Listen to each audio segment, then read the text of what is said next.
نورم في كتاب الشيخ عبد الله بن عبد الرحمن بافضل وصوله ومن مشايخنا خصوصا عبد الحسن بن عبد الله بن مشاتل ومشاتل وإداره حبيب علي بن محسن عطس روح مرفوزي حجي مرفوزي وإداره حجي بختيار وإداره دنيا نور الدين وإداره بن سعاري وإداره المرحوم Haji Joyo Sajam bin Haji Sudarto Wiru Haji Kastih bin Haji bin Sekian Wiru Haji Suhaji bin Fulan Wiru Haji Pasini binti Palio Wiru Kakak Supardi bin Haji Joyo Sajam Wiru Haji Nur Sulami Siono bin Fulan Annallahu Tafasyam Birahmat Maghfirah walidina walidikum wa amwatina wa amwatikum wa amwatil muslimin jami'il hadatil habib Muhammad sallallahu alaihi wasallam Al-Fatihah.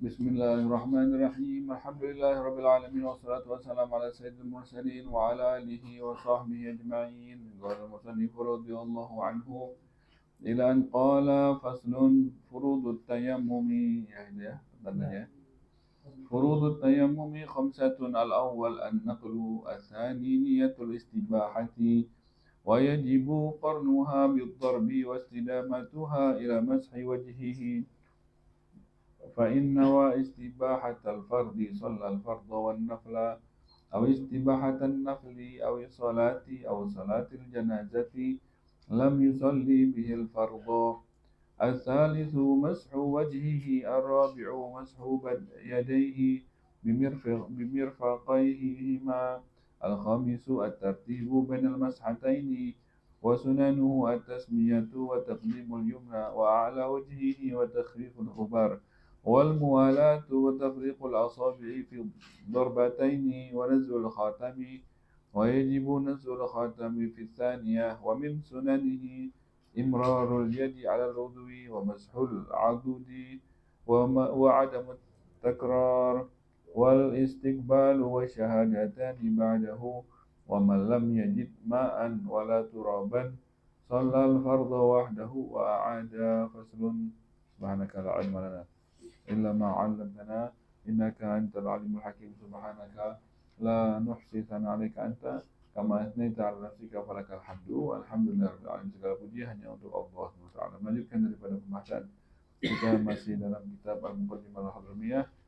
Hari ini kita fasal adalah fasal baru yaitu tentang furudut tayammum, tentang bagaimana kita bertayammum. Kemarin kita sudah tahu kapan kita dibolehkan tayammum. Itu yang terpenting itu kemarin itu penting sekali itu ya.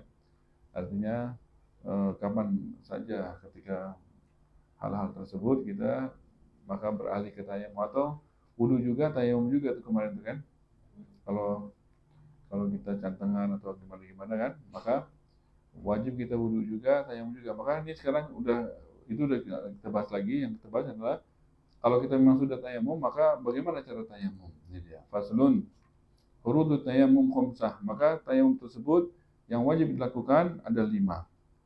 Rukunnya atau fardunya ada 5. Gak boleh kurang yang 5 ini fardu. Artinya kalau tidak dikerjakan salah satunya maka nggak sah tayammum. Khamsatun ada 5. Kalau wudu ada berapa? Ada 6 ya. Wudu ada 6. Kalau ini tayammum fardunya ada 5. Yang pertama al-awwal an-naqlu. Rukun daripada tayammum atau fardu daripada tayammum yang pertama adalah al-awwal an-naqlu. An-naqlu ini apa? An-naqlu ini adalah memindahkan. Memindahkan. Kalau disyarah an-naqlu lit-turab, memindahkan tanah. Ai artinya adalah tahwiluhu min ardin ilal udwil mamsuh. Langsung saya tahu artinya. Memindahkan tanah dari tempatnya ke anggota yang mau dibasuh. Itu dia. Proses pemindahan ini adalah rukun pertama. Adalah rukun pertama daripada tayammum. Tanpa memindahkan, tidak sah tayammumnya. Walaupun ternyata tanahnya itu hinggap di tubuh kita. Dengan dibawa angin misalnya kan. Tanpa ada proses kita sendiri yang memindahkan, walaupun tanah tersebut hinggap di tubuh kita, maka tayamum nggak sah. Itu maksudnya. Jadi mesti kita yang nepok tuh tanah, kita pukul tuh tanah di tempatnya, nempelkan, kita pindahin ke muka atau ke tangan. Nah, barulah itu tayamum sah. Kalau tidak ada proses itu, maka tidak sah tayamumnya.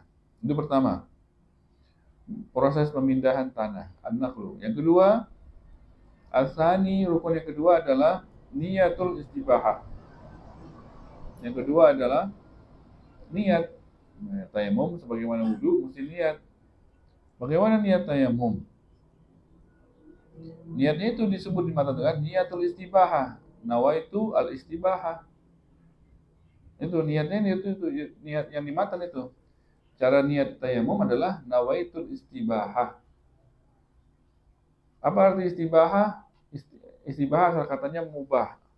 Mubah. Mubah itu apa? Boleh. Istibahah artinya minta dibolehkan. Jadi kalau yang isti-isti itu minta artinya, tolak. Ada kalau bahasa Arab itu kata dasarnya ditambahin isti-isti, itu namanya minta. Ghafaro ampun, istighfar minta ampun. Apa lagi? Istighosah minta apa? Apa lagi? Istikharah minta ditunjukkan. Jadi semuanya minta. Kalau yang ada isti-isti itu adalah artinya bertambah. Artinya dari kata dasarnya itu ditambah. Ini minta berarti. Istibahah kata dasarnya mubah, boleh. Istibahah berarti minta dibolehkan. Kan mana boleh orang sholat tanpa wudhu. Ini minta dengan tayamum, ini minta dibolehkan. Mana boleh orang sholat kalau dia belum mandi wajib. Maka kalau dia nggak bisa mandi wajib, maka tayamum ini minta dibolehkan mandi sholat. Pengganti daripada. Jadi istibahah ini adalah niatnya gitu. Nawaitu istibahah, saya niat minta dibolehkan dengan tayamum. Jadi tayamum ini bukan bersuci ya. Tayamum ini bukan bersuci. Jadi nggak mengangkat hadas, hanya darurat aja. Jadi kalau darurat saja, bukan bersuci. Makanya dia bahasanya minta dibolehkan. Padahal nggak boleh sebenarnya. Mana boleh orang tanpa bersuci dia ibadah. Nah, maka ini niatnya gitu khusus. Nawaitu istibahah. Minta dibolehkan apa? Ya tergantung maunya apa. Orang kan kalau nggak ada wudhu nggak bolehnya banyak kan, nggak boleh ini, nggak boleh itu. Dia tergantung maunya apa. Oh, orang nggak ada wudhu nggak boleh megang Quran. Maka dia pas mau mindahin Quran nggak ada wudhu atau nggak bisa wudhu, maka dia tayamum minta boleh mindahin Quran, megang Quran. Jadi bahasanya tambah itu. Nawaitu istibahah limasil mushaf gitu. Saya niat bahasa Indonesianya saya niat minta dibolehkan untuk megang Quran. Udah dia tayamum, bisa pegang Quran nggak apa-apa. Gitu kan? Ini contohnya katanya kamasil mushaf, seperti minta dibolehkan untuk pegang Quran, mushaf. Wasolah atau sholat, dia pengen sholat tapi nggak bisa wudhu. Nah, tayamum, niatnya gitu, nawaitul istibahah lis sholah, gitu. Jadi istibahahnya itu kan bakunya, ntar maunya apa tambah. Jadi nawaitul istibahah, kalau pegang Quran bahasa Arabnya masil mushaf. Jadi li untuk memegang Quran. Gitu. Sederhana aja bahasa Arabnya sederhana. Kayak bahasa Jawa juga, cuman bahasa Arab gitu kan. Jadi sederhana. Jadi mas itu memegang al mushaf Quran. Li masil mushaf. Oh, Anda mau buat sholat. Li sholah. Li tambahin untuk sholat. Nawaitu istibahah li sholah. Gitu. Oh, sholatnya mau sholat fardu. Tambahin fardunya. Nawaitu istibahah li sholatil fardu gitu. Jadi dia sederhana, cuman yang bakunya ini tadi, nawaitu istibahah itu yang bakunya. Tinggal maunya apa yang lain tergantung keadaannya. Nah, maka itulah cara niatnya. Nawaitu istibahah. Oh, kok ribet banget? Nawaitu tayamum nggak boleh? Aduh, nawaitu tayamum boleh nggak? Katanya. Apa katanya? Katanya di sana cara itu kan ada kan? Apa? Wala tasihu ada di paragraf baru, paragraf wala tasihu. Di sani tuh di sani tapi paragraf kedua. Wala ya, awal paragraf. Awal paragraf. Di, pas paragraf yang berikutnya.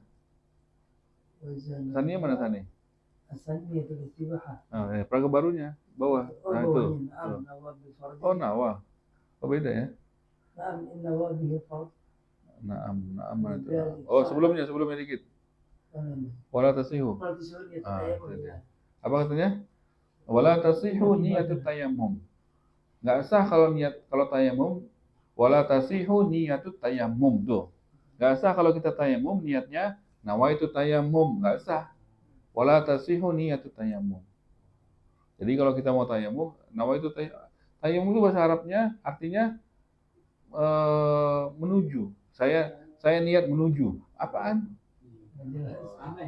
Kan di Al-Quran fatayammamu sa'idan thayyiban, maka kalian menujulah kepada tanah, bertayamumlah kalian. Menujulah disuruh Allah Ta'ala. Jadi kalau nggak ada air atau nggak bisa air, maka jadi saya niat menuju. Maksudnya apa? Saya meniat bermaksud. Tayamum itu bermaksud atau menuju. Maka bermaksudlah kalian mencari tanah untuk bertayamum. Saya niat bermaksud. Maksudnya apa?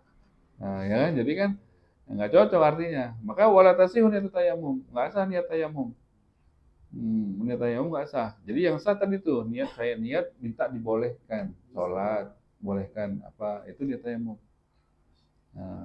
Kita kenalnya itu bahasa tayamum karena tabarukan sama Al-Quran. Memang disuruhnya kita fatayammamu, kan sa'idan thayyiban, amsahu. Maka dari situ diambil ini perbuatan ini namanya tayamum. Tapi niatnya itu dia istibahah. Nggak sah niat tayamum ya. Beda sama wudu. Kalau wudu kan raful hadas juga bukan nawaitul wudu kan. Nawaitul wudu ada khilaf itu para ulama. Boleh nggak kita wudu nawaitul wudu? Nggak, mesti ada tambahannya li rafil hadasil asghar. Yang pokoknya itu raful hadas asghar ya. Saya niat mengangkat hadas kecil gitu kan. Tapi kalau wudunya doang itu ada khilaf boleh apa enggaknya. Tapi kalau fardhul wudu boleh. Kalau fardhul wudu pakai ada fardunya itu boleh sah wudunya. Tapi kalau wudu doang, nawaitul wudu itu ada khilaf boleh apa sah apa enggak wudunya. Kecuali ditambahin rafil hadas asghar. Tapi kalau rafil hadas asghar doang tanpa wudu sah. Nawaitu rafal hadasil asghar. Itu lebih enak. Tapi kalau tayamum doang enggak pakai khilaf enggak sah. Kalau wudu doang ada khilafnya, ada yang bilang sah, ada yang bilang enggak sah. Tapi kalau tayamum doang, wala tasihu niyatut tayamum, tidak sah niat tayamum. Kalau orang tayamum niatnya tayamum enggak sah. Maka niatnya itu aja. Istibahah. Ya, banyak jarang nggak tahu nih ya. Banyak yang nggak tahu ya kan. Ayo tayamum nggak boleh pakai ini. Karena memang tayamum juga jarang dilakukan kan. Nggak tahu kapan mau tayamum, orang Indonesia nggak tahu. Padahal cantengan banyak ya kan. Tayamum nggak dipraktekin ya kan. Apa nggak tahu apa nggak tahu deh. Ya, kalau cantengan 3 hari kan wajib, berarti mesti selama 5 waktunya itu selama 3 hari mesti ada wudunya, mesti ada tayamumnya ya kan. Gitu. Jadi maka jarang tahu ada niat tayamum itu nggak boleh nawaitu tayamum saja. Maka tadi kan niatnya si Bah udah tahu. 3, berarti niatnya 3 itu. Niat ini jadi yang dibolehkan dengan tayamum tergantung niatnya. Kalau dia pengen megang Quran, sebut istibahah lima mushaf. Kalau dia maunya sholat, sebut sholatnya. Jadi kalau tadi udah tayamum, niatnya pegang Quran, nggak boleh sholat. Nggak bisa gabung. Kalau masing-masing. Enggak, misalnya masing-masing kalau dia di level yang paling, dia 3 level ya. Jadi kalau yang paling rendah itu megang Quran. Maka hanya diboleh megang Quran aja. Selama dia belum batal lagi, maka megang Quran boleh. Untuk dia sholat, mesti tayamum baru lagi. Tayamumnya niat sholat. Tapi kalau dia level itu kan sholat level 2. Di atasnya lagi sholat fardu level 3. Yang paling tinggi sholat fardu. Saya tayamum untuk dibolehkan sholat fardu. Itu tinggi. Tapi kalau dari atas ke bawah boleh semua. Kalau dia sholat fardu niatnya tayamum, maka bolehlah sholat sunnah bebas. Maka dia bebas dengan Quran. Nah, cuma kan belum tentu kita emang boleh sholat fardu niat tayamum gitu aja mau sholat fardu nggak boleh. Belum azan zuhur. Dia mau mindahin Quran jam 10. Dia pengen sholat zuhurnya nanti kan. Udah niat sekarang tayamum nggak sah. Tayamum kan mesti pas masuk waktu. Jadi nggak bisa dimainin juga. Oh dia anak sekalian niat tayamum buat sholat fardu. Ntar biar bisa megang Quran sekalian sholat nanti juga. Nggak bisa, tetap sholat. Kalau dia pengen sholat itu mesti masuk waktu dulu, baru boleh sah tayamum. Tayamum itu beda sama wudhu. Kalau wudhu sebelum waktu masih boleh. Kalau tayamum itu mesti azan dulu, baru dia boleh tayamum. Maka nggak bisa dibuat-buat, dikarang-karang nggak bisa. Kalau memang niatnya fardu, ya fardu. Nanti ketika dia fardu, boleh yang lain. Sholat sunnah gitu juga, ya kan, sholat sunnah. Mesti pas waktunya juga kan, apa namanya. Terus jadi kalau sholat fardu dia boleh ba'diyah, qobliyah, sholat nafil mutlak yang sholat berapa rakaat bebas itu, boleh dengan sholat fardu. Tapi ketika dia sholat duha, tayamumnya belum batal nih sampai sholat duhanya telat jam 11, masih boleh kan? Belum batal sholat duhur sekalian, masih tayamum lagi, ya kan? Sholat karena niatnya nggak mencukupi, tidak mencakupi. Jadi niat yang fardu boleh yang lain, tapi yang lain nggak bisa buat fardu. Dan nggak bisa dibuat-buat, karena sholat fardu mesti pada waktunya. Nggak bisa udah sekalian deh, nggak bisa. Hah? Tanah itu juga boleh, boleh. Tanah yang itu aja dipukul berkali-kali, nggak diganti-ganti gitu, boleh, boleh. Jadi nggak mesti ambil lagi, kan susah. Ini ada musamalnya, cuman yang musamal yang bukan yang dipukul, yang nempel di muka. Yang nempel di muka ini nggak boleh kita jatuhin lagi, kita kumpulin lagi nggak boleh. Yang di nampan itu masih boleh. Makanya kita jatuhannya jangan di kenampan, jatuhannya keluar, gitu kan? Selama sakit itu taruh di nampan di rumah, jadi nggak susahnya nyarinya. Kalau hujan nggak ada tanah kita, nggak ada tanah yang boleh tayamum. Ini kan musim hujan. Iya, makanya mungkin mesti bikin khusus di angin-anginin, di apa, air dryer, dijemur, udah kering dihancurin, baru dia boleh ditayamum. Makanya mesti simpen. Kalau Indonesia mah di toples atau ditaruh di situ kalau lagi sakit. Tapi kalau misalnya apa, susah juga nyarinya ya. Maka itu niat tayamum itu 3 tingkatan tersebut berpengaruh dengan yang dibolehkan apa. Ya, jadi katanya soha wa inzal salat fardhu istibahah bi fardhu wa madunah. Kalau dia niat sholat fardu, maka boleh fardu dan yang di bawahnya boleh semua. Tapi fardunya cuma boleh satu. Fardunya cuma boleh satu, nggak boleh banyak. Satu tayamum hanya boleh untuk satu fardu.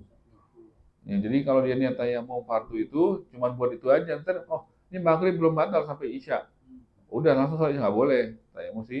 Tayamum lagi. Atau jamak dia sholat jamak. Sholat duhur sama asar. Tayamum dia buat duhur. Habis itu assalamualaikum, asar langsung nggak boleh tayamum lagi. Padahal waktunya cuma assalamualaikum doang. Tetap mesti tayamum lagi. Kita pernah itu pas di padang pasir itu, pas ke haji, apa, bikin soft langsung, 8 mobil, bikin soft. Air sayang, 2 hari di padang pasir, 2 hari untuk nembus sampai ke kota lagi itu, padang pasir yang ada jalan. Jadi air didirikan itu mendingan buat minum ya kan, kapan takutnya nggak kan nyasar atau gimana. Jadi sholat semua tayamum, itu semua udah paham. Jadi bikin soft, tayamum langsung di depan dia. Orang tua tanah. Langsung gini, terus assalamualaikum, pukul lagi depan kita. Lagi duduk, pukul lagi. Sujud lah. Nempel lah. Dulu masih Nabawi kan gitu, yang Rasulullah pas yang tahajud kan apa tanah, ya tanah belum ada keramik, gitu. Itulah yang seru, itulah yang sujud yang keren kan. Maksudnya penghambaan bener kan, taruh di tanah, gitu. Tayamum langsung di depan kita duduk, tayamum buat zuhur, assalamualaikum, langsung tayamum lagi buat asar, jamak takdim, arahnya kiblat apa gitu ya. Jadi tayamum itu setiap fardu, walaupun tadi itu cuma salam doang, padahal belum ada batalnya, tetap mesti tayamum lagi. Borong aja deh tayamumnya sebelum sholat zuhur, kan jamak takdim. Sholat zuhur, tayamum. Ada tayamum lagi sekali lagi deh buat asar. Belum sholat zuhur nih, boleh nggak? Nggak boleh, karena kan mesti waktunya, ya kan? Belum waktunya. Sholat zuhur udah waktunya. Sholat asar kan waktunya habis salam. Kalau di jamak takdim. Jadi belum sah itu kalau diborong. Anda tayamum 2 kali aja biar sholat zuhur sama asar. Nggak boleh. Mesti habis salam baru tayamum lagi buat asar. Gitu tekniknya, ya kan? Maka tayamum ini tergantung niatnya, bolehnya tergantung niatnya. Tidak semuanya boleh kalau niatnya tidak tergantung niatnya. Maka wajibu qarnuha bidharbi. Maka niat tersebut kapan kita hadirkan? Nawaitu istibahah tadi itu li sholah atau di fardhi sholah atau li masil mushaf, kapan kita hadirkan niat itu di hati kita? Katanya wajib, kalau wudhu kan wajibnya pas nyiram air ke muka. Pas buka keran, air ditampung itu belum niat nggak apa-apa. Nanti pas niat itu, pas air itu disiram ke muka, disitulah niatnya. Tapi kalau tayamum kapan? Katanya wajibu qarnuha, wajib menyertai niat itu bersamaan dengan bitorbi, bersamaan dengan memukul tanah tadi. Dari mukul tanah itu sudah mesti niat. Memukul tanah itu belum nempel ke muka padahal masih dipukul tanah itu sudah nawaitu istibahah li fardhi shalah. Beda sama wudu. Wudu kan buka keran belum niat, belum wajib niat. Niatnya itu pas air disiram ke muka, pas buka keran nampung nggak niat. Ya kan? Belum niat untuk wudu ya, niat sunnah ya udah. Ini sunnah kan mau kumur apa itu. Cuman pas nampung buat muka itu belum niat. Kalau tayamum pas ambil tanah udah niat, wajib. Kalau ini nggak niat, niatnya nanti pas muka nggak usah. Mesti niatnya wajib menyertai dengan pukulan. Tanah itu dipukul, di situ udah hadir niat. Wastidamatuha, dan niat itu nggak boleh hilang. Istidamatuha mesti terus ada, dawam, terus ada, mesti tetap hadir dalam hati. Ila mashi wajhihi, sampai itu tanah kita basuhkan ke muka, usapkan ke muka. Itu niat dari pukulan sampai itu nggak boleh hilang. Jadi nggak boleh lupa, nggak boleh hilang. Emang bisa lupa segitu doang waktunya? Bisa. Lagi gini ternyata dipanggil, ya kan? Buyar, ya kan? Mesti ulang lagi niatnya. Kalau dia dipanggil buyar, maka dia mesti ulang lagi dari awal niatnya. Hatta law azabat qabla masyi syai' batalat. Kalau hilang niatnya sebelum proses ini belum sampai ke muka, batalat, maka batal niatnya. Indah.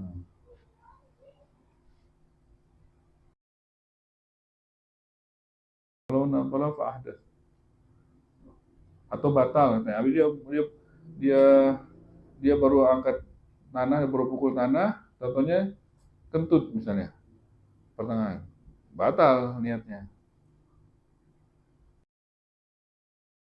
Dia mesti ngulang niatnya. Kalau misalnya gitu, hilangkah niatnya atau terjadi batal, maka dia mesti niat lagi ulang.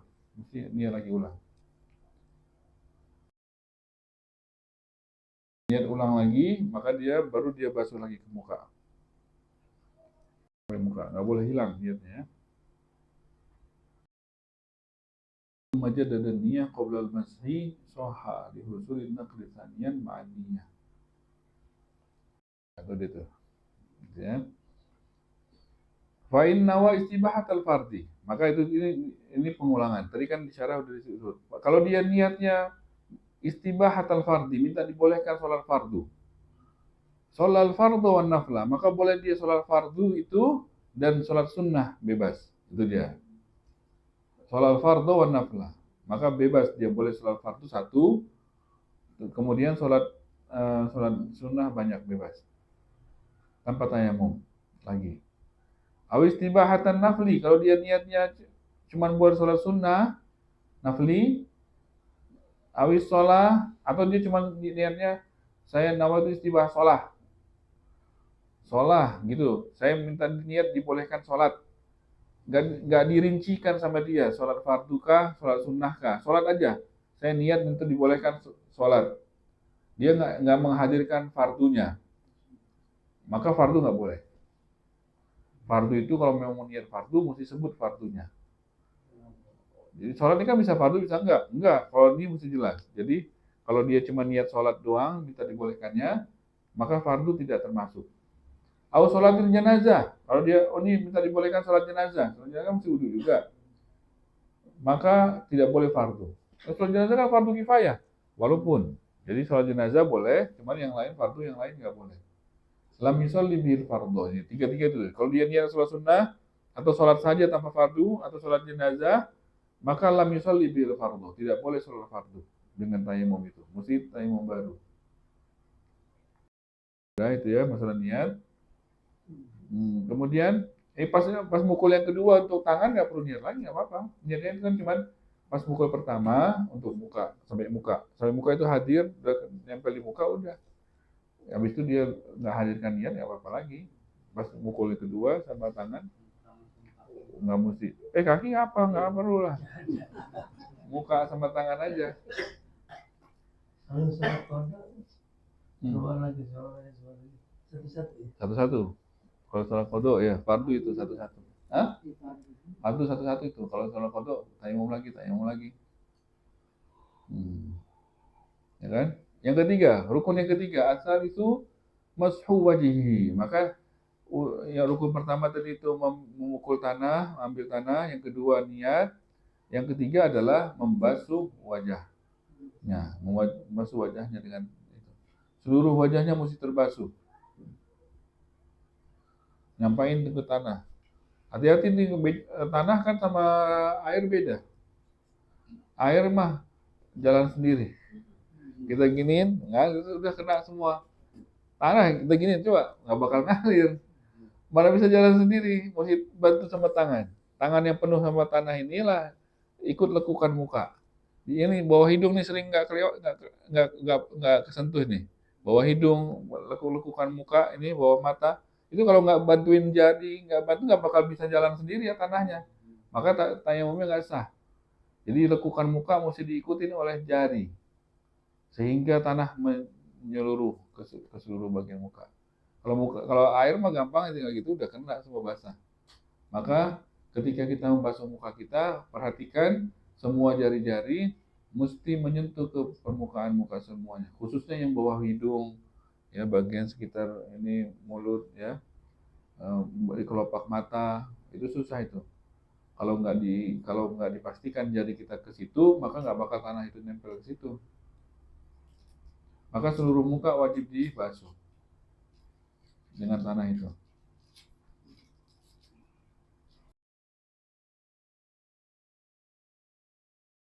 Seluruh ya, di mazhab kita Syafi'i seluruh muka itu ya, yang kelihatan nih. Yang dari kuping ke kuping, dari dagu sampai ke rambut, tumbuh rambut. Belum balik itu. Berkali-kali, nggak apa-apa. Belum balik ya. Boleh yakin gitu maksudnya, biar yakin. Boleh.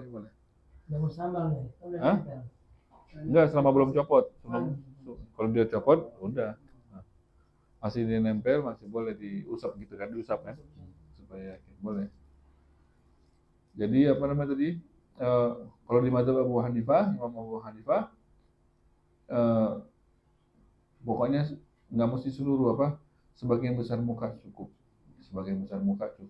Artinya kita kalau bisa pastikan, kalau ada yang kelewatan, nggak apa-apa gitu. Kita pastikan menyeluruh, tapi kalau nggak sampai ke seluruh nggak apa-apa.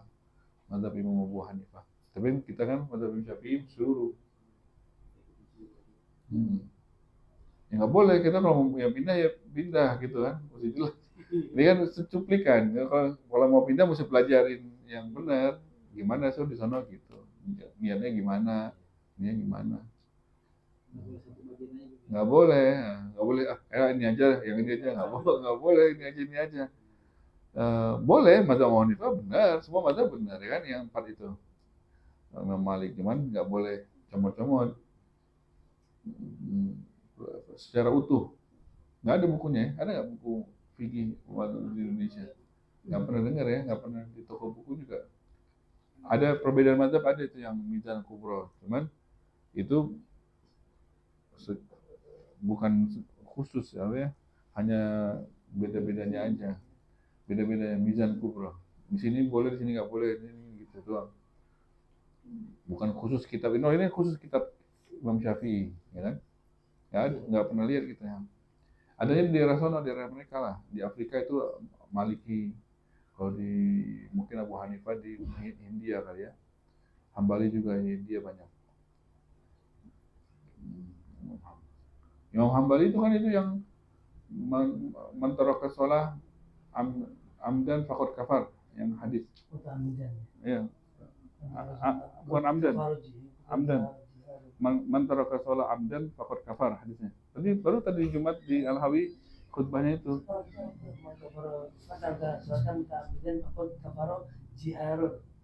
Riwayatnya berarti banyak kan. Jadi kalau di kita orang kan man taraka sholat kan hadisnya kan jelas itu. Bagi siapa yang meninggalkan sholat sengaja maka telah kafir gitu kan. Itu kan makna hadisnya, makna zahir hadis. Apa yang makna yang terkandung Allahu a'lam. Kalau Imam Syafi'i mentakwilkan kalau dia meyakini sholat itu nggak wajib, dia baru kafir. Kalau orang meyakini sholat nggak wajib, itu kafir. Kan nggak boleh, di rukun Islam ini semua kita mesti akui kewajibannya. Bagi seorang muslim kan, bagi semua wajib, termasuk sholat 5 waktu itu, yang sholat 5 waktu. Maka kalau dia menyangka salah satu dia di antara 5 waktu itu atau apa dia nggak wajib, maka kafir, mengingkari kewajiban, ya kan? Kalau dia nggak mengingkari, dia bilang ini wajib, dia tahu wajib tapi dia nggak mau sholat, itu kalau di mazhab Imam Syafi'i belum kafir, hanya disuruh taubat, diancam sama pedang, disuruh taubat, sholat atau enggak, gitu kan? Masa nggak mau sholat, udah diancam gitu nggak mau sholat juga, ya udah ditebas. Apa namanya? Tapi muslim masih, hukumnya muslim. Tapi kalau yang di mazhab Hambali kafir, orang nggak sholat sengaja kafir. Kafar katanya. Hadis orang sengaja tidak sholat ya, bukan lupa, bukan ketiduran, bukan ya zahir hadisnya jelas. Ya makanya cuman ya mungkin ada makna di balik itu, atau Imam Syafi'i kan juga hati-hati dalam menentukan hukum, nggak mungkin sembarangan juga. Cuma Imam Hambali juga punya dasar juga. Jadi kalau di Imam Hambali bilang kafir, orang sengaja nggak sholat. Dah sudah, baru ya. Imam Hambali itu kalau orang kafir ngelihatnya masuk Islam banyak, lihat cahaya mukanya, haibah gitu, karisma.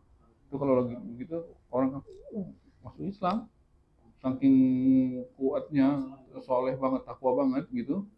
Jadi karisma gitu, banyak orang masuk Islam di iya maksudnya murid Imam Syafi'i pada hari kan, Imam Syafi'i, tapi muncul sendiri berbeda sendiri. Udah belajar lama berbeda sendiri. Jadi nggak sembarangan orang. Mazhab 4 itu boleh, yang penting kita kalau mau secara sepenuhnya ya kan. Boleh juga pindah-pindah yang itu, cuman ada taklid namanya itu. Taklid itu ada syaratnya, syarat taklid ada. Misalnya, dalam bab ini aja mau, cuman ya dalam bab itu ya utuh juga gitu. Ini susah banget nih dalam ini, pengen mudahnya, ini mudah. Tapi secara utuh. Haji misalnya pengen, atau umroh atau tawaf atau gimana gitu kan, secara utuh. Boleh, tapi mesti pelajari kan. Kita boleh. Selama syarat-syaratnya terpenuhi, maka kita boleh memakai pendapat imam-imam tersebut, tapi secara utuh, bukan dengar-dengar, yang mana dengarnya begini ya, bukan gitu, pelajarilah yang benar kan. Itu berarti yang kedua itu ya. Yang ketiga, membasuh daripada wajah adalah rukun ketiga. Yang keempat, ar-rabi'u, yang keempat rukun daripada tayamum, yang keempat adalah mashu yadaihi bimirfaqihima. Habis wajah dibasuh, maka dibasuhlah kedua tangan. Kedua tangan dibasuh bersampai sikunya, seperti wudhu.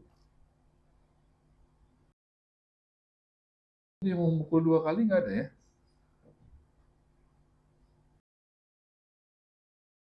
Syarat ya? Yang memukul 2 kali wajib itu padahal. Ada nggak ya? Nggak ada ya? Wajib pukulan itu 2 kali. Maksudnya kalau wudhu, atayamum, hadisnya ada, atayamum dorbatani, dorbah di wajah. Ini badan wudhu, itu.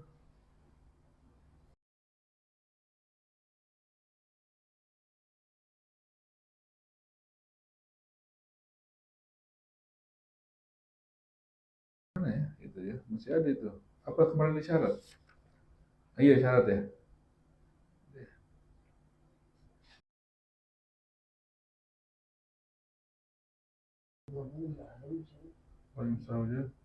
Wa ayyam saha wajahu wa bidorbatain. Ini dia dari syarat kemarin. Di syarat berarti masuk di syarat.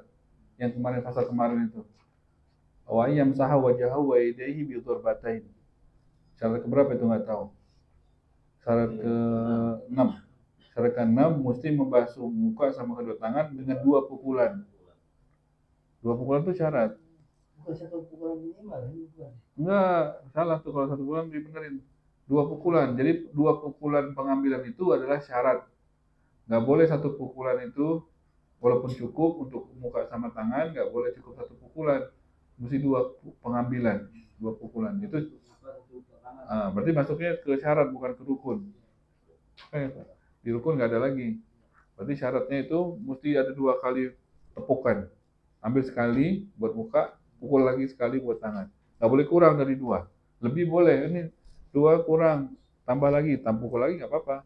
Lebih nggak apa-apa, tapi kurang nggak boleh. Ada kan? Nomor 6 itu syarat nomor 6 ada. Kan tulisan cuma saya minimal 1 kali. Enggak, jangan tulis 2. 2 salah itu. 2 kali. Udah benerin? Udah. 2 kali itu nggak boleh. Minimal 2, lebih boleh, ya kan? Makanya ini di sini di rukun nggak ada. Penting itu, berarti syarat penting itu ya. Maka kita membasuh kedua tangan ini pukulan baru. Nah, itu pukul baru, tadi pukulan pertama bermuka udah habis. Kita pukul lagi baru kita basuh ke tangan. Begitu juga basuhnya supaya keseluruhan ini kena. Ada caranya khusus kan? Yang ini kan dibagi 2 nih. Tangan kita kan segini, telapak tangan dibagi 2. Setengah. Ini setengah. Yang setengah, yang jari tempel di jari. Supaya ntar bisa kena semuanya. Jadi jari sama jari ini semuanya gitu. Sampai siku. Ini kan berarti kan 1 sisi. Sisi ini kan belum. 1 sisi doang nih baru. 1 sisi ini pakai setengah. Habis itu sampai di sini, putar tangannya. Baru setengah yang ini tempelin ke sini, terus gitu. Jadi sisi yang ini pakai jari-jari, sisi yang ini pakai ini. Nah, jadi pakai yang tangan ini dia. Jadi bagi 2. Set, udah gini balik. Terus jempol, ini kan di sini jempol belum kena nih. Ntar jempol ketemu jempol. Ini jangan dibasuh dulu pas yang ke sini. Nah, sampai sini, sampai siku, yang sini jangan kena tanahnya biar tetap ada. Pas balik, kita tempelin semuanya kecuali jempol. Tempelin semuanya kecuali jempol, baru ntar jempolnya baru buat basuh jempol. Maka seluruhnya kena itu. Nah, jadi pas di sini sampai sini ini biar jangan sampai kena ini yang sebelah sininya. Udah dia balik, nempelin semuanya, kecuali jempol aja. Nanti kita itu berarti udah kena. Ini kan di sini udah kena semua nih. Udah kayak gini, ini kena lagi semuanya. Baru tuh jempol sama jempol. Itu cara sempurnanya. Kalau gini-gini juga boleh. Kalau dia ambil gini ya boleh juga, bebas. Cuman ya kan ya repot, ya kan nggak praktis. Kalau yang gitu tadi praktis, sekali aja habis semuanya. Berarti 2 kali gitu ya? Yang maksudnya 1 kali buat 1 tangan sebelah, 1 kali buat 1 kali. Enggak lah, sekali pukul kan dua-duanya mukul. Terus yang ini kan, nah ini kan nggak kena nih. Ini tanah yang di sini kan kita basuh bawahnya nih. Ini, nah ini kan nggak kena. Ini kan masih ada tanahnya nih. Nggak kepegang, yang sini sampai sini. Nah, ini masih ada tanahnya. Nanti baru sini buat sini. Pas dia basuh ini kan dia kebasuh juga ini. Ya kan? Nah, ini gitu. Ini nanti itu sunnah, masuk ke sunnah-sunnahnya. Nanti masuk sunnah. Ada ya. Pas mukul itu makanya di sunnahnya renggang nanti tuh. Pas gini, kan masuk dia. Jangan dirapet. Nah. Atau minimal dia lompat, tanah-tanahnya itu pas dipukul gini, tangan jari biar renggang. Jadi masuk dia langsung. Gitu. Sempurna jadinya kan. Jadi membasuh kedua tangan dengan pukulan baru. Caranya seperti tadi itu dibagi 2 tadi ini tangannya. Biar nggak ngulang-ngulang ngambil tanah lagi. Sampai siku, ya kan? Sampai siku. Kalau muka, ini pasti. Yang penting jari-jari merata. Iya, yang penting jari ikut. Ya. Tapi katanya waqtara an-Nawawi wa ghairuhu al-qadim annahu ila al-qu'ain. Katanya Imam Nawawi memilih Imam Nawawi memilih Cukup katanya tangan ilal ku'ain. Sampai sini aja. Gini gitu aja. Sini. Imam Nawawi milih katanya cukup di basuhnya sini aja. Udah gitu, nggak sampai situ. Imam Nawawi ini waktaranya dan mazhab Imam Syafi'i yang awal yang sebelum ke Mesir itu juga sampai sini. Imam Syafi'i berpendapat sampai sini aja di mazhab yang awal Gunim. Mazhab yang baru nggak sampai sini. Tapi Imam Nawawi setelah Imam Syafi'i kan bilang enggak, tetap saya memilih sini sampai sini aja. Imam Nawawi jago dalam hadisnya. Artinya mungkin ketemu hadis lagi menunjukkan bahwasannya cukup sampai situ gitu. Jadi pakai dulu boleh gitu. Bebas, Imam Nawawi boleh. Imam Nawawi mazhab Syafi'i. Kalau tadi kan Abu Hanifah itu kan luar mazhab. Kalau pendapat Imam Nawawi masih dalam Imam Syafi'i. Artinya kita yang bermadzhab Imam Syafi'i boleh pakai pendapat Imam Nawawi. Kuat artinya. Sampai ke pergelangan tangan. Ku'ain. Pergelangan tangan. Dan ditegasin lagi dengan mazhab Imam Syafi'i yang lama gitu juga ternyata. Tapi Imam Syafi'i sempat berubah. Imam Nawawi menegasin lagi. Kalau menurut Imam Syafi'i, Imam Nawawi nggak membatalkan pendapat Imam Syafi'i, tapi berpendapat. Bebas ya, Imam Nawawi berpendapat. Kenapa bebas? Karena Imam Syafi'i yang bebaskan. Kenapa? Karena kalau ada mazhab di antara perkataan Imam Syafi'i, kalau ada hadis ya ketemu setelah saya, maka dan bertentangan sama pendapat saya, maka buang pendapat saya, pakai hadis itu. Yang penting hadisnya sahih dan benar itu kata-kata dari Rasulullah SAW, maka silahkan mazhab saya dibuang pendapatnya. Atas dasar itulah Imam Nawawi berani itu. Imam Nawawi kan jago hadis. Mendalami dalam hadis. Udah sampai level ini, Imam Nawawi udah sampai level mujtahid mutlak namanya. Kalau di fikih itu kan mujtahid mutlak. Mutlak itu level tertinggi dalam keilmuan fikih. Itu kalau orang sudah sampai level itu boleh buka mazhab. Tapi Imam Nawawi nggak mau buka. Harusnya jadi imam mazhab gitu. Iya, seharusnya Imam Nawawi itu sudah pantas ilmunya kayak Imam Syafi'i gitu buka mazhab. Tapi tetap mau ikut ke Imam Syafi'i. Imam Syafi'i kan sangat berhati-hati. Artinya bisa dikatakan kalau kita bermadzhab Imam Syafi'i, maka ibadah kita akan sah menurut semua mazhab.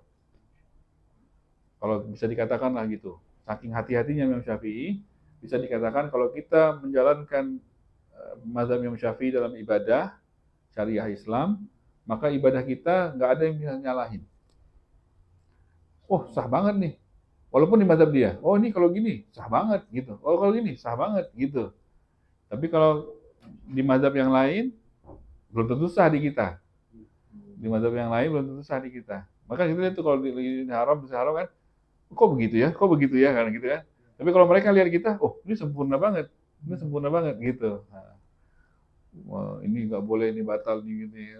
Jadi kita lebih dijaga lebih. Iya, di mazhab di luar Imam Syafi'i, kalau melihat kita, maka mereka pasti nilainya bagus, sempurna, komplit, paling ribet lah, paling banyak syarat-syaratnya.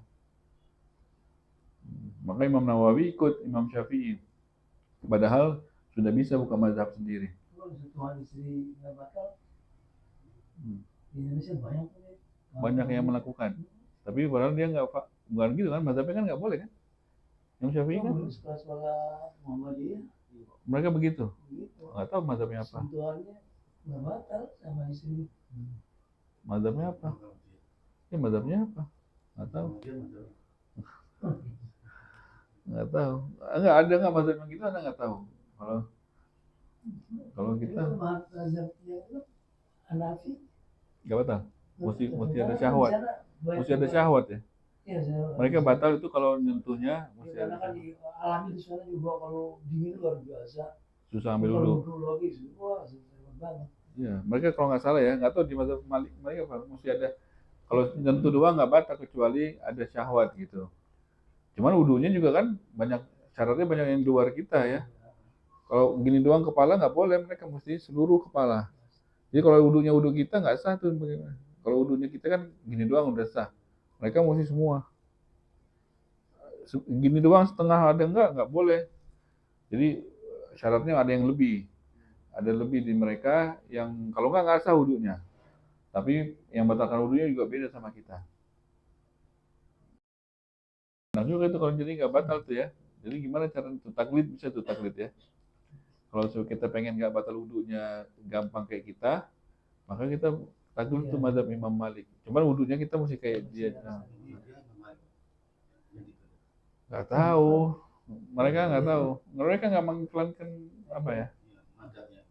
Maksudnya mereka mengikut gurunya aja kan. Gurunya nggak tahu gurunya ikut kemana.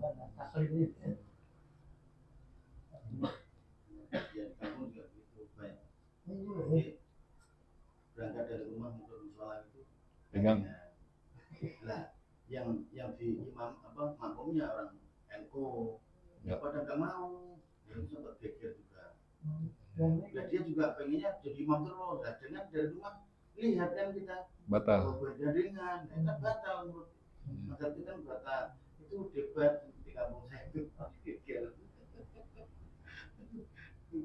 dia nggak mau jadi bapak bisa jadi imam terus.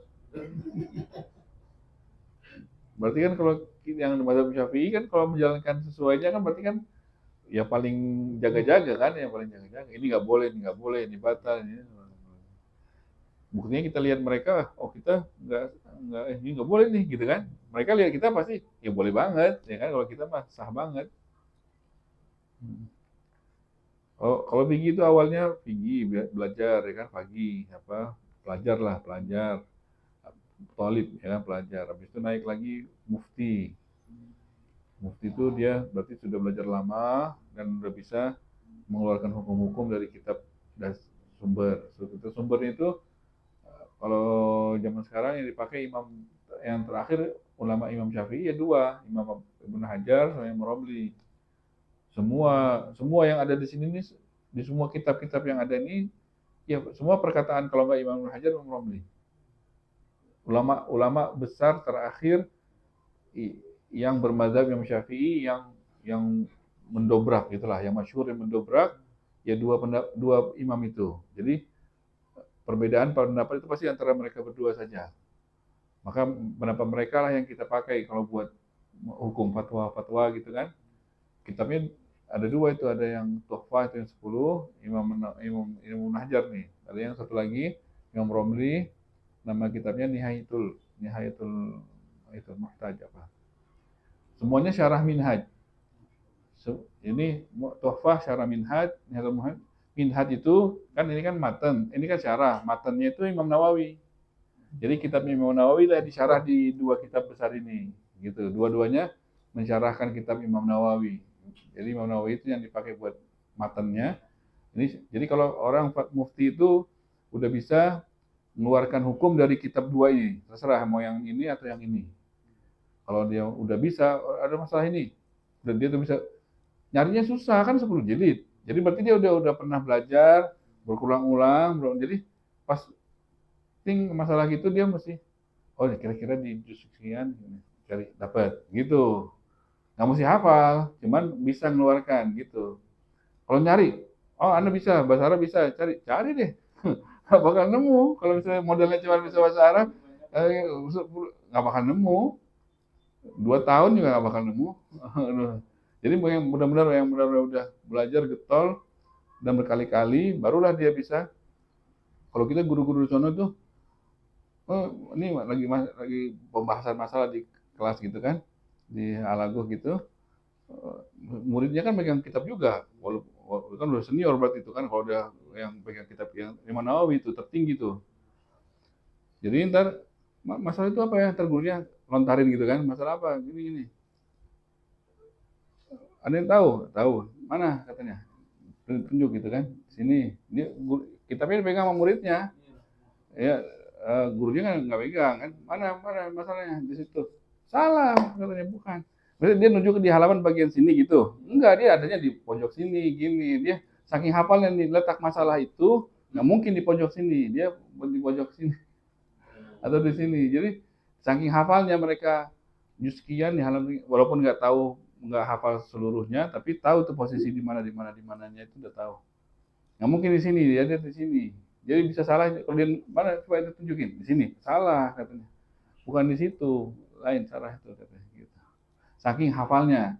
Nah, itu kalau udah level itu jajaran mufti tuh di kita di Tarim itu, guru-guru yang itu tuh namanya dia anggota. Jadi anggota fatwa. Guru-guru yang besar-besar itu. Ngajar di kita di pesantren, anggota fatwa tapi guru di kita. Jadi kalau semua masalah dunia kalau masuknya ke situ mereka lah yang godok. Sumbernya itu mesti. Wah, itu mah ilmunya nggak tahu tuh kan, ilmu alatnya, ilmu bahasanya, ilmu ini ya sama tingginya. Itu mufti kan tingkat kedua, tingkat ketiga kodi. Kodi itu dia mufti juga kayak mufti, cuman dia udah resmi. Kalau mufti yang resmi itu kan diangkat sama pemerintah, ntar dari kodi. Kodi itu hakim lah. Jadi kalau hakim kalau hukum mesti dijalanin. Kalau mufti ngasih hukum, ya bebas ya. Nanti ini hukumnya udah terserah jalanin ya nggak ada kekuatan, nggak ada kekuatan hukum. Tapi kalau kodi sama kayak mufti, cuman udah resmi. Kalau dia sudah menentukan hukum, dia maka ada tentaranya nanti berlaku. Ini misalnya hukumnya nih tanah ini punya dia, sengketa gitu misalnya kan, ternyata saksi kan ada persengketaan itu ada hukumnya di fikih. Ternyata yang benar nggak tahu yang benar yang mana sebenarnya, cuman kalau hukum fikih itu berdasarkan ini maka tanah ini milik dia, gitu. Maka kalau dari gitu kata kodi diserahin, nggak bisa maka ada tentara nanti yang ngapain gitu, itu kodi. Padahal tadi panggil apa namanya habis kodi baru mujtahid di atasnya, mujtahid biasa itu di atas kodi, masih dia mujtahid, masih ngikut ke mazhab. Jadi dia mujtahid, sudah bisa dia menistimbat ya, mengambil hukum dari Al-Quran sama hadis sudah bisa. Itu dengan syarat yang luas ya, menguasai ilmu ini mantik apa semua, menguasai berapa bidang ilmu sehingga dia baca hadis tuh ya nggak boleh salah baca lagi, terus tahu dia ini asal kata dasarnya apa, ini bisa ini sumbernya dari apa, ini kata ini dari mana kata dasarnya di kamus apa gitu. Itu ilmunya luas dulu, Quran apa semuanya tahu apa hadis tuh tahu ininya sanadnya, dia bisa pas baca oh ini hadis yang ini riwayatnya ini gitu mesti tahu. Itu 7 orang, minimal kan 7 orang tuh. Anfulan. Ini orang yang ini agak lemah di antara 7 ini, yang satu ini lemah karena tinggal di daerah sono, dia begini tahu. Jadi bisa menguraikan. Ini hadisnya kurang sahih. Sahih cuma kurang sahih. Kenapa? Karena ada sesuatunya di sininya. Yang lainnya bagus-bagus nih orangnya. Cuman ada gara-gara dia ini pernah ketahuan mungkin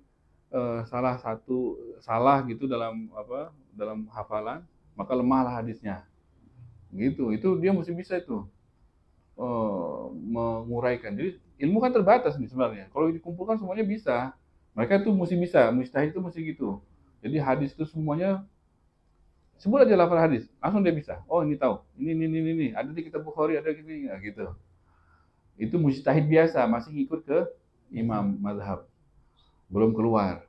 Kalau satu lagi mujtahid mutlak, dia di atasnya lagi, maka dia nggak boleh ikut lagi. Kalau orang sampai mujtahid mutlak itu nggak boleh mengikut ke mazhab, dia mesti buka mazhab sendiri, nggak boleh ikut-ikutan.